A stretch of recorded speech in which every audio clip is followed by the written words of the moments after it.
I had to show you what my favorite things are, it would be an interesting thing to try to do. I like so many things. I'm a happy person. I like lots of stuff. I love anything to do with music.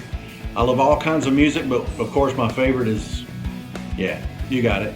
I like anything heavy and hard, and the more hair going everywhere and screaming and hollering and all that, the more I like it. I like tattoos. That's kind of obvious, you know. I just like who God's made me to be. I love it. If I were to have to show you something that is my favorite thing, I think it'd probably have to be something out of the kitchen, because probably of all the things that I love eating the most. Yeah, probably my favorite thing to eat would be cake. I love cake, but I'm simple with it. It doesn't have to be fancy wedding cake or birthday cake. I like a plain yellow cake with plain chocolate icing. And it's fine that it's out of a can or out of a box. I don't care. Other than that, I probably really like, yeah, you know, it's not hard to tell that I like these things because you can look at me and tell I haven't missed very many meals. Now, this is ironic, but it's true. My favorite drink is Diet Coke. That's what I like. My favorite thing to drink, and it's probably just as bad for me as everything else. So I wonder what God's favorite things are. What are the things that he really is the most proud of? You know, I'd have to think that he's probably pretty proud of his son Jesus, right?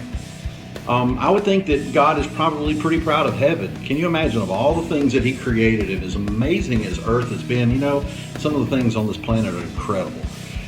But as all of those things are beautiful to us, I wonder what heaven will be like. Can you imagine? I would think that he's probably not so proud of me sometimes. What about you? Do you think God's proud of us? Well, let's look at what the Bible says. In the book of Luke, we have a story that Jesus told, and he talked about this boy that went to his father, and he says, you know, I want all my inheritance right now. So the father gave him his inheritance.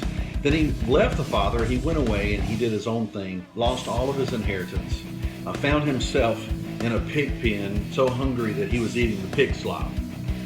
I always think of that. We call that story the prodigal son. I always think of that story when I think about me. And I think about what all I've done in my life and all the things that I've done to make my father so unhappy.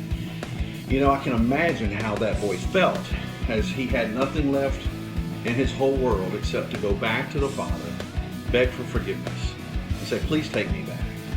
And, you know, I can relate to that. I really can. And I know that it had to be a humiliating thing for that boy to do, because I remember having to go back to the father myself and say, you know, of all the things that you love so much, you told me that you loved me, but you know, I'm unlovable. I'm unlovable. I think true salvation comes when we realize how unlovable we are and how we're not really worth what God did for us. Here's the kicker of it, though. We find in Luke chapter 15, verse 20, it says, so he got up and he went to his father. The boy went back home. And while he was still a long way off from his father saw him. He was standing out there and he was looking, you know, waiting. And his father saw him, and he was filled with compassion for his boy. And he ran to his son, he threw his arms around him, and he kissed him. That's a father, right? Isn't that what fathers do? I know that as much as my kids are kids and they mess up and they do silly things, I will always love them and I will always be their father. And that's how God feels about us.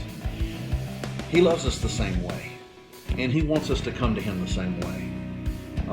If the boy went back to his father and says, I deserve to be here, thank you, and holds his hand out for the father to kiss his ring, I don't think the father would have had the same reaction quite. He would still love him, but I don't think that it would be the same way. It's when we're broken. It's when we know and we realize how much God has given up for us that we're able to go to him and he's able to take us back in. I don't think that until I was truly broken, I understood how much God really loved me and how much I really loved him. But what about all those things we said a while ago that were our favorite things? You know, I know that all of those things that I showed you probably aren't very good for me, right? You got the Snicker bars and the cake and Even the Diet Coke, it says it's Diet Coke, but is it really good for you? Not so much. You know, of all the things that are important to me and all the things that are my favorite things, I think probably the most important earthly thing to me is my family. And I have decided that I need to give up some of that stuff. I need to give up the sweets, and I need to give up the sugars and the Diet Cokes, all those things that are bad for me, because I'd kind of like to be around a little bit for my family.